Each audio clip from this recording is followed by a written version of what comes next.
नमस्कार मित्रांनो, आज आम्ही कोचीमध्ये पोचलो आणि तिथला प्रसिद्ध म्युझियम आम्ही बघण्यासाठी उतरलो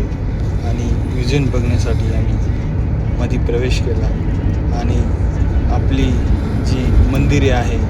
गणपती असेल, हनुमान असेल, ज्या जुन्या मूर्ती, जे जुने सर्व असतील ते सर्व इथं आम्हाला बघायला मिळालं.